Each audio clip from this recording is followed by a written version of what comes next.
Hello students, देखो Gauss law और Gauss theorem पर न्यूमेरिकल प्रॉब्लम को सोल्व करने के पहले electric flux and Gauss law को समझना होगा।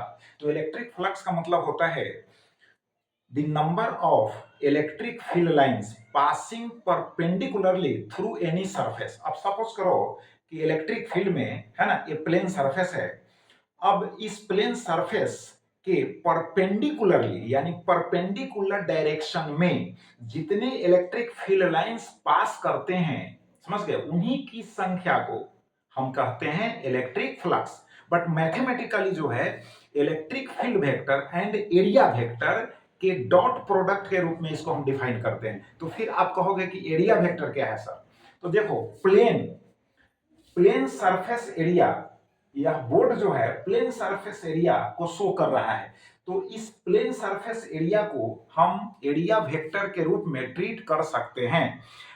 तो आप कहोगे कि फिर डायरेक्शन इसका है ना, डायरेक्शन इसका क्या होगा? तो देखो इसका जो वैल्यू होगा इस प्लेन एरिया का जो मैग्नीट्यूड है, बात समझ गए? अब सपोज करो 4 मीटर स्क्वायर है, तो 4 मीटर स्क्वायर इसका मैग्नीट्यूड हो गया। बट डायरेक्शन के लिए हम इस पर एक नॉर्मल जो है यहां ड्रॉप करेंगे, बात समझ गए? ये नॉर्मल जो ड्रॉप किए, तो यह नॉर्मल जो है इस एरिया वेक्टर के डायरेक्शन को शो करेगा। अब यह भी सवाल है कि नॉर्मल हम दोनों साइड से तो ड्रॉप नहीं करेंगे, नॉर्मल किसी एक साइड से ड्रॉप करना होगा, बात समझ गए? अब सपोज करो कि मेरे पास जैसे देखो यह प्लेन सरफेस एरिया है, देखो यह प्लेन सरफेस एरिया है, बात समझ गए? तो प्लेन सरफेस एरिया है, तो अब इसको हम जब एरिया वेक्टर के रूप में ट्रीट करेंगे तो नॉर्मल ऐसे ड्रॉप कर सकते हैं, ऐसे भी तो नॉर्मल ड्रॉप कर सकते हैं, समझ लो इधर से भी नॉर्मल इधर से भी नॉर्मल, बट वन साइड, याद रखना है वन साइड ही नॉर्मल हमको ड्रॉप करना होगा। क्लियर हो गया? बात समझ गए? तो इसको हम कहेंगे एरिया वेक्टर, क्योंकि एरिया वेक्टर की आवश्यकता होती है प्रॉब्लम सॉल्व करने में, इसलिए हम लोग प्लेन एरिया को एरिया वेक्टर के रूप में कंसीडर करते हैं और डायरेक्शन के लिए उस पर नॉर्मल पुट करते हैं। अब चलो, ये तो हो गया इलेक्ट्रिक फ्लक्स, यूनिट आप जानते ही हो, है ना? जैसे वेक्टर ई डॉट वेक्टर, अगर हम एस लिखते हैं, जैसे देखो यहाँ vector E dot vector S लिखते हैं, तो इसको सोल्व करेंगे तो ई एस कॉस थीटा होगा, ई एस कॉस थीटा होगा। और ई एस कॉस थीटा होगा तो यूनिट क्या होगा? इलेक्ट्रिक फील्ड का यूनिट होता है, यानी इलेक्ट्रिक फील्ड इंटेंसिटी बोलो, तो इलेक्ट्रिक फील्ड इंटेंसिटी का यूनिट होता है न्यूटन बाई कूलम और वोल्ट बाई मीटर। तो यहाँ न्यूटन बाई कूलम लिखेंगे तो न्यूटन बाई कूलम हो गया, एरिया का हो जाएगा मीटर स्क्वायर, बात समझ गए? तो न्यूटन मीटर स्क्वायर पर कूलम होगा। तो ये तो हो गया इलेक्ट्रिक फ्लक्स की बात। अब आओ गॉस लॉ। तो गॉस लॉ कहता है कि कोई भी क्लोज्ड सरफेस है, कोई भी क्लोज्ड सरफेस है, किसी भी शेप में है, उससे कोई लेना देना नहीं है। तो क्लोज्ड सरफेस के इनसाइड में जो टोटल चार्ज है उसी चार्ज से लेना देना है। तो मान लो कि टोटल चार्ज जो है यहाँ पर Q है, यानी प्लस Q है, तो इससे जो फ्लक्स जो है दैट इज इलेक्ट्रिक फ्लक्स जो पास करेगा, वह फ्लक्स जो होगा फाई इज इक्वल टू हो जाएगा Q इन, यहाँ पर कैपिटल Q लिखे हैं तो capital Q in divided by होगा एप्सिलॉन नॉट, इसको याद रखना है। यानी Q इन का मतलब हुआ जो चार्ज, यानी total charge inside the close surface, total charge inside the close surface, उसको इंडिकेट करता है Q इन। क्लियर हो गया? अब इस सरफेस को हम गॉसियन सरफेस भी कह सकते हैं, जिस सरफेस से इलेक्ट्रिक फ्लक्स को हम कैलकुलेट करते हैं जनाब, समझ गए? उस सरफेस को हम गॉसियन सरफेस भी कह सकते हैं। फिर से समझ लो, जिस सरफेस से हम इलेक्ट्रिक फ्लक्स को कैलकुलेट करते हैं उस सरफेस को हम गॉसियन सरफेस कह सकते हैं। क्लियर हो गया? अब देखो सपोज कर लो कि यहां पर +2Q है, ठीक है, यहां पर माइनस जो है Q है, तब क्या करोगे? तब फ्लक्स इज इक्वल टू कितना होगा? तो फ्लक्स इज इक्वल टू होगा total charge inside the close surface, तो +2Q आप प्लस विद इन ब्रैकेट से लिख दोगे -Q, तो कितना हो गया? 2Q में से Q सब्ट्रैक्ट हो जाएगा तो फिर Q हो जाएगा, तो Q बाई हो जाएगा एप्सिलॉन नॉट। अगर ऐसा करते हैं हम, देखो ऐसा करते हैं, यहां पर हम -Q ना लिखकर यहां पर -2Q लिख देते हैं, ठीक है, -2Q लिख दिए, तो माइनस अगर 2Q लिख दिए तो तब कहेगा इस क्लोज्ड सरफेस से, है ना, टोटल जो है कितना फ्लक्स जो है पास करेगा। तो देखो टोटल चार्ज, तो टोटल चार्ज का मतलब हो गया प्लस 2q है, यहाँ और फिर एक पॉइंट पर माइनस 2q है, तो टोटल चार्ज क्या हो जाएगा, जीरो हो जाएगा। यानी इसमें इसको ऐड करेंगे तो जीरो हो जाएगा, तो जीरो हो जाएगा तो जीरो बाई हो जाएगा epsilon naught, this is equal to zero हो गया। अब इससे यह क्लियर हो गया कि अगर किसी इलेक्ट्रिक डाइपोल को अगर हम प्लेस कर दे, इसका मतलब है कि यह इलेक्ट्रिक डाइपोल हो गया कि नहीं। देखो इलेक्ट्रिक डाइपोल हो गया, है ना।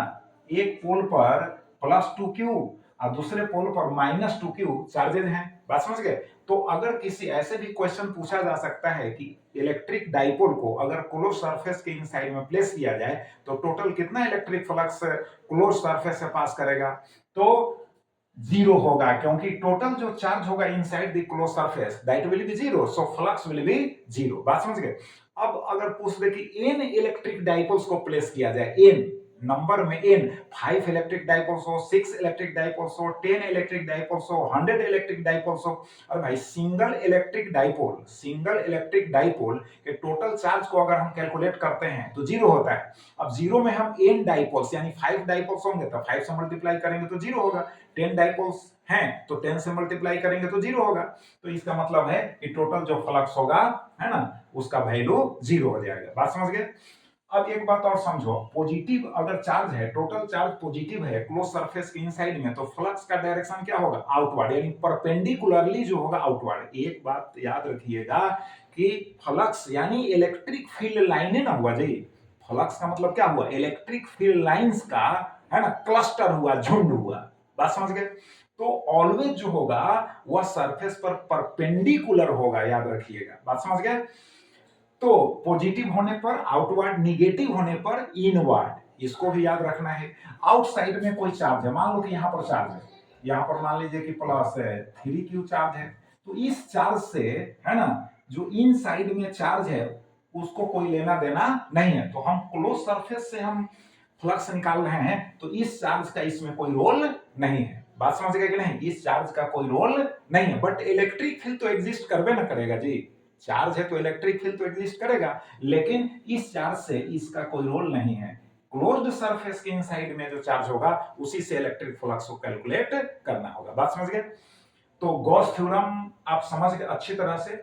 एक चीज और समझ लीजिए, गॉस थ्योरम का यूज करके हम इलेक्ट्रिक फील्ड भी फाइंड आउट कर सकते हैं, गॉस थ्योरम का यूज करके इलेक्ट्रिक फील्ड भी फाइंड आउट कर सकते हैं।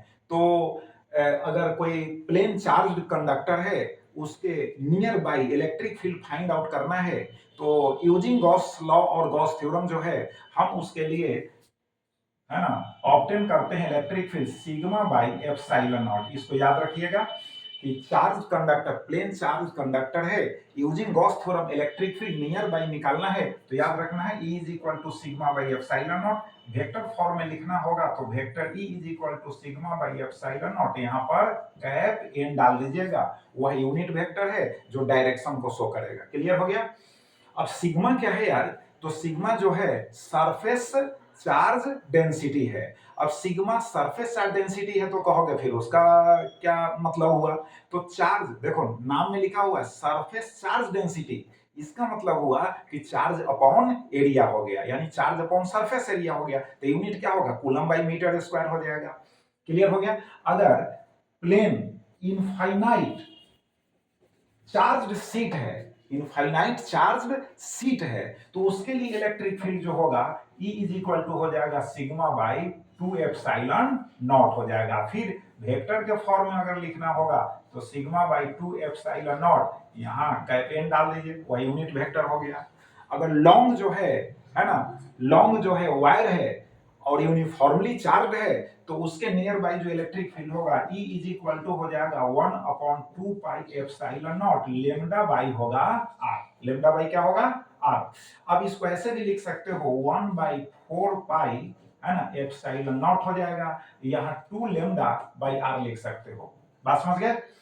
अब वेक्टर के रूप में लिखोगे तो वेक्टर E हो जाएगा is equal to 1/2 pi epsilon naught होगा, लेम्डा बाई होगा R, यहाँ कैप R लिख देंगे जो यूनिट वेक्टर हो जाएगा, बात समझ गए। अब कहोगे कि लेम्डा क्या है, तो लीनियर चार्ज डेंसिटी है, लेम्डा जो है लीनियर चार्ज, है ना, डेंसिटी है। लीनियर चार्ज डेंसिटी का मतलब है charge upon length, linear, L से लेंथ हो गया, समझ लो, लीनियर है तो लेंथ हो गया, तो लीनियर चार्ज डेंसिटी का मतलब हो गया चार्ज बाई लेंथ, यूनिट होगा कूलम बाई मीटर।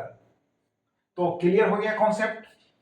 अब एक चीज और समझ लो, यहां पर समझा दे रहे हैं, देखो अगर सीट है यार, ठीक है, अब सीट है, अब इसका जो है surface charge density plus sigma दिया हुआ है, दूसरा पैरेलल एक और सीट है, इसका माइनस सिग्मा दिया हुआ है। अब यह पॉइंट लेफ्ट हो गया और यह जो हो गया मिडिल पॉइंट हो गया, या बिटवीन लिख देते हैं, बी हो गया बिटवीन, और यहां पर हो गया राइट। अब यहां पर कहेगा आपको कि तीनों पॉइंट्स पर जो है ना, इलेक्ट्रिक फील्ड फाइंड आउट करें। तो देखो सीट है तो लेफ्ट पर हम डायरेक्शन को शो कर देते हैं, 1 मिनट समझ लो।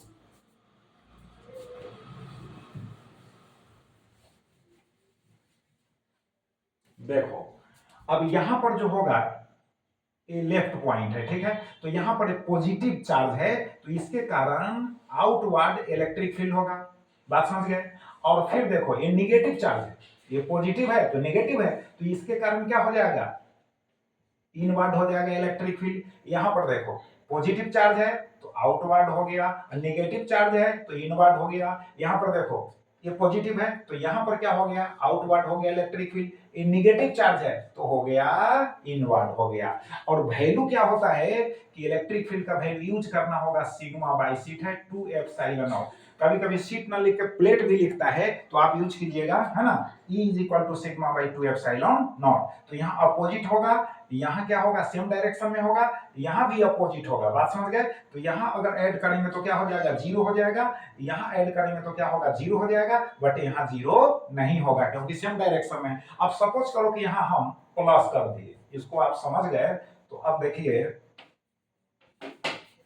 देखो यहां पर हम प्लस कर दिए, तब क्या होगा, अब दोनों सीट और प्लेट्स जो है पॉजिटिवली चार्ज है, तो अब देखो इस केस में यहाँ प्लस के कारण जो होगा, पॉजिटिव चार्ज के कारण आउटवर्ड हो गया, ए भी पॉजिटिव तो यहाँ भी आउटवर्ड हो गया। अब यहाँ देखो बिटवीन जो है ये पॉजिटिव है तो इससे आउटवर्ड हो गया, ये पॉजिटिव है तो इससे आउटवर्ड हो गया। फिर यहाँ देखो इसके कारण राइट में जो हो जाएगा आउटवर्ड हो जाएगा, इसके कारण भी आउटवर्ड हो जाएगा। तो देखो यहाँ पर वैल्यू जो होगा, है ना, sigma is equal, sorry E is equal, हम E is equal to sigma by 2 epsilon nought, इसको यूज करना है।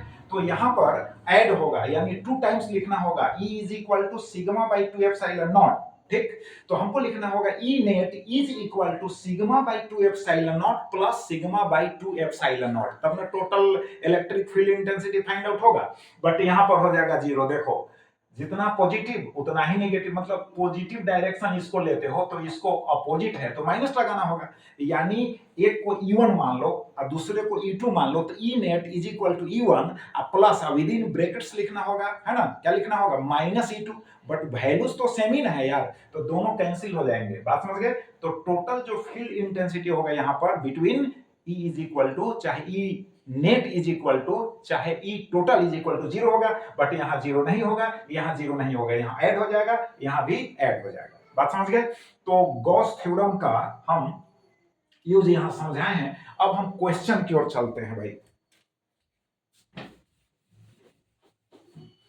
अब देखो क्वेश्चन क्या कहता है, क्वेश्चन कहता है कि देखो क्यूब का एक जो कॉर्नर है, एक जो कॉर्नर है, बात समझ गए, एक्स वाई जेड का क्या है, ओरिजिन है, तभी ना यहाँ पर जीरो जीरो, देखो x zero y zero z zero, x zero y zero z zero हो गया।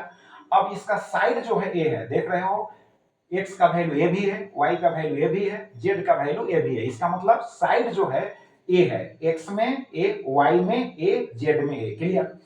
अब कहता है एल का वैल्यू 2 सेंटीमीटर है जो इलेक्ट्रिक फील्ड वेक्टर में यूज हो रहा है, एंड साइड जो है 1 सेंटीमीटर है। तो फ्लक्स याद रखना है कि भाई फ्लक्स कौन कौन सरफेस से पास करने वाला है, पहले इसको भी ध्यान में रखना है। तो देखो इसका अपर जो फेस है, इलेक्ट्रिक फील्ड देख लो पहले, इलेक्ट्रिक फील्ड जो है, इलेक्ट्रिक जो फील्ड है वह है ई नॉट, ई नॉट एक्स है डिवाइडेड बाई, है ना, एल है, और तब है वेक्टर आई, क्लियर।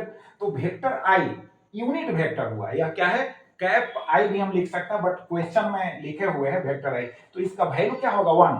और ये डायरेक्शन जो है शो करता है एक्स एक्सिस के पॉजिटिव डायरेक्शन को शो करता है। क्लियर? तो इलेक्ट्रिक फील्ड का डायरेक्शन हो गया ऐसे, एक्स एक्सिस का पॉजिटिव डायरेक्शन। क्लियर हो गया? अब देखो, तो इसका मतलब है भाई कि इस फेस से जो इलेक्ट्रिक फ्लक्स होगा दैट विल बी जीरो होगा। अब इसको समझने के लिए हमको एक एग्जांपल बतलाना होगा, देखो अब इसको मान लो कि यह क्यूब है, मान लेना है कि यह क्यूब है। आप समझ गए? तो देखो क्यूब है, तो अब देखो एक्स एक्सिस ऐसे एग्जिस्ट कर रहा है, ठीक है? यहाँ ओरिजिन हो गया, तो एक्स एक्सिस में इलेक्ट्रिक फील्ड एग्जिस्ट कर रहा है। क्लियर है? तो इस फेस से जब निकालेंगे, इस फेस से इलेक्ट्रिक फ्लक्स निकालेंगे तो क्या होगा? ई एस कॉस थीटा होगा।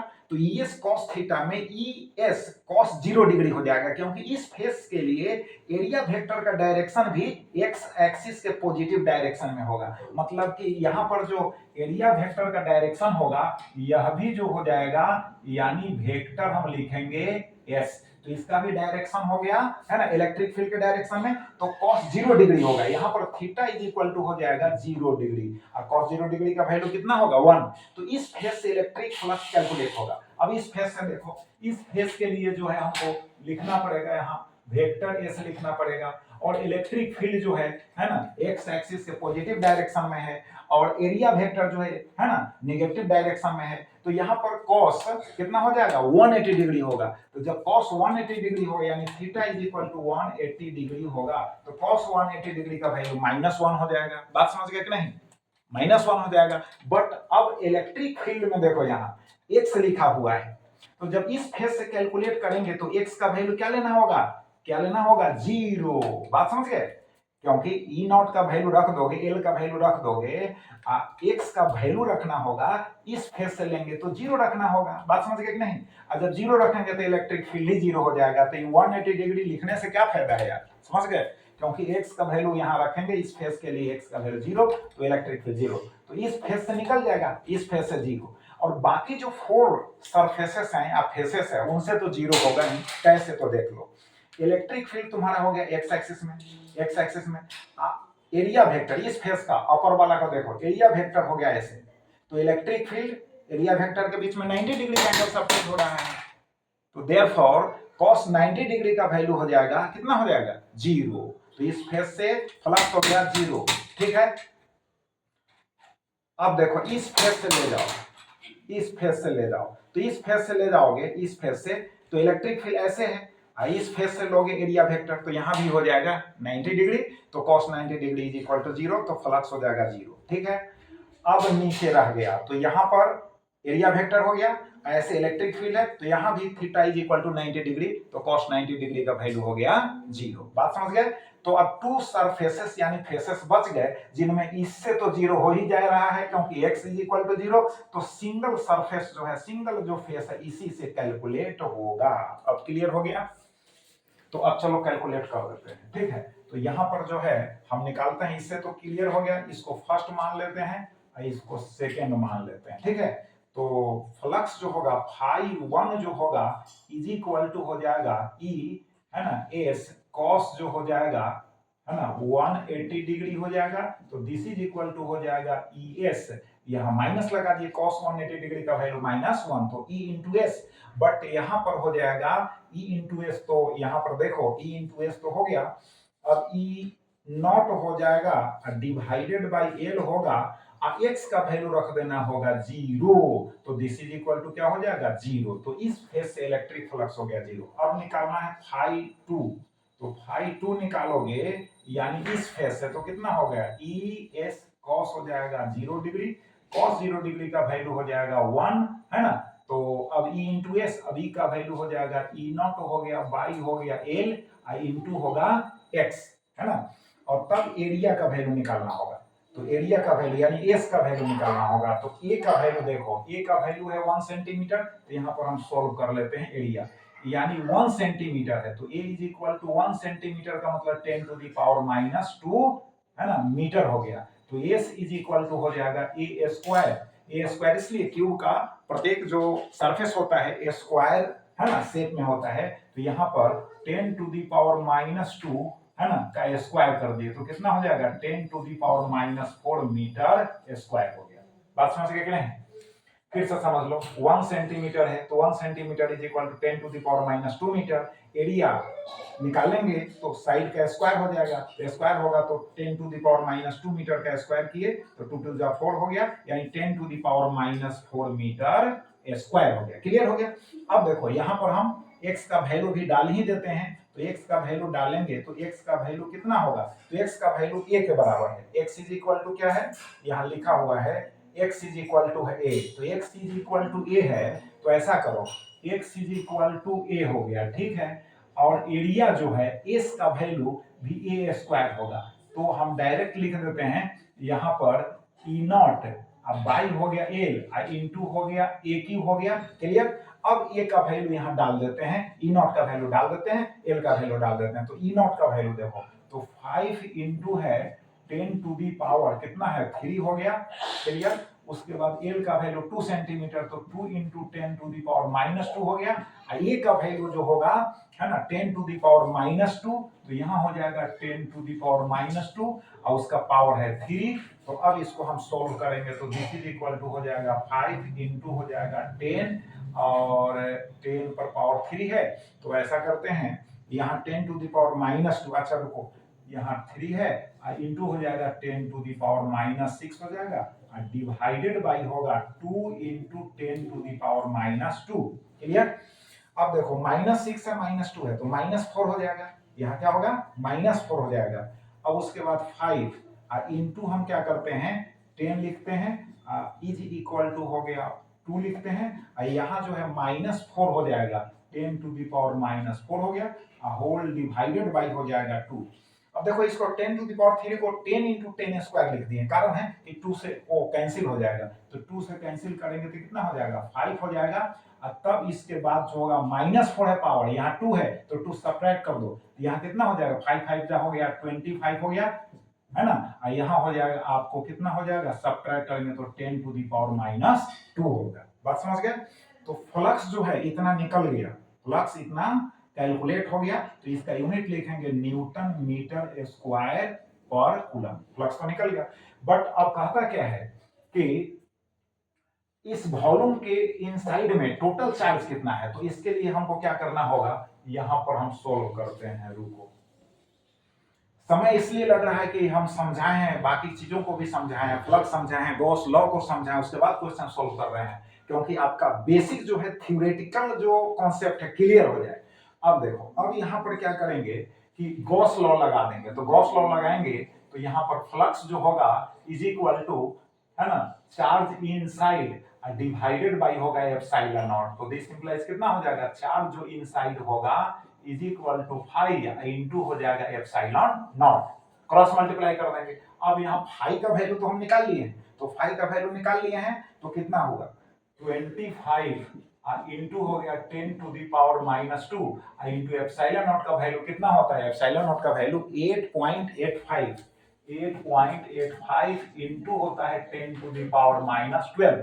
ठीक है, अगेन यहाँ लिख देते हैं, हो सकता है वहां दिखाई नहीं दे, तो यहाँ Q इन जो हो गया is equal to 25 into 10 to the power -2 into 8.85 into 10 to the power हो गया -12। अब इसको सोल्व कर सकते हो, -12 है, बात समझ गए, यहाँ माइनस है ना 2 है, क्या है -2 है, तो यहाँ -12 और -2 कितना हो जाएगा, यहाँ पर 25 इंटू हो गया 8.85 इंटू हो जाएगा -14 हो जाएगा। बात समझ गए? अब इसको मल्टीप्लाई कर लीजिएगा, अब ये जो आएगा चार्ज है तो इसको कूलम में आप लिख दीजिए। बात समझ गए कि नहीं? तो इस तरह से क्वेश्चन को सोल्व कर सकते हैं। क्लियर हो गया? बट एक चीज आप समझिए कि अगर इसी क्वेश्चन को इस तरह से दे दे, अगर इस क्वेश्चन को इस तरह से दे दे, यहां पर हम बतला रहे हैं आपको ऐसे, यहां पर इस तरह से दे दे,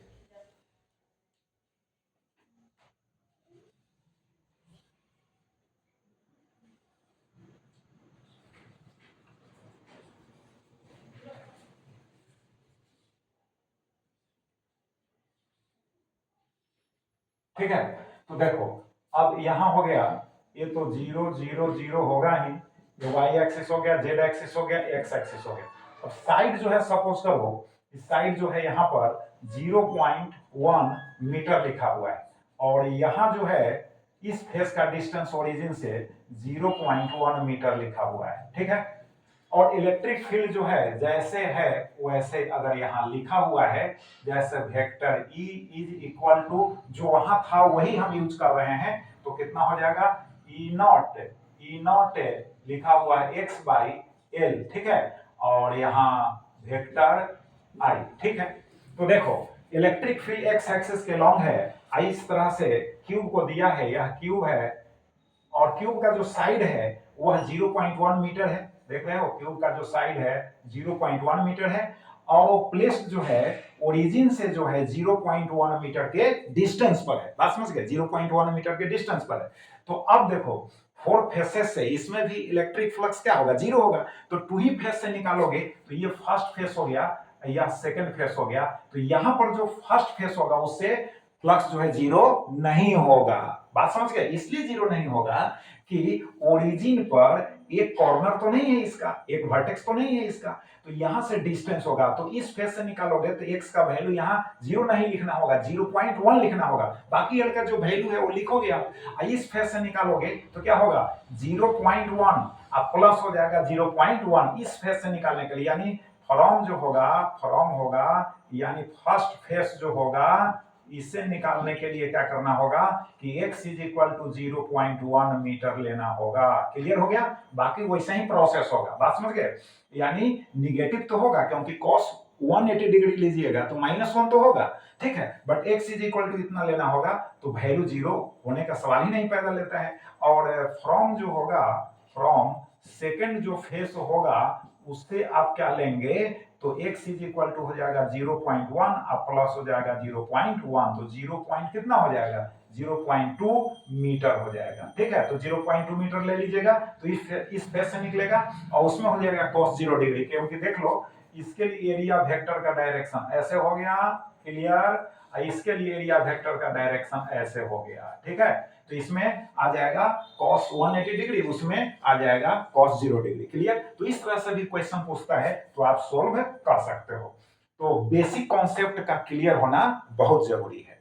तो चलो अब रिवाइज करो, फिर नेक्स्ट वीडियो में मिलेंगे। Thank you very much.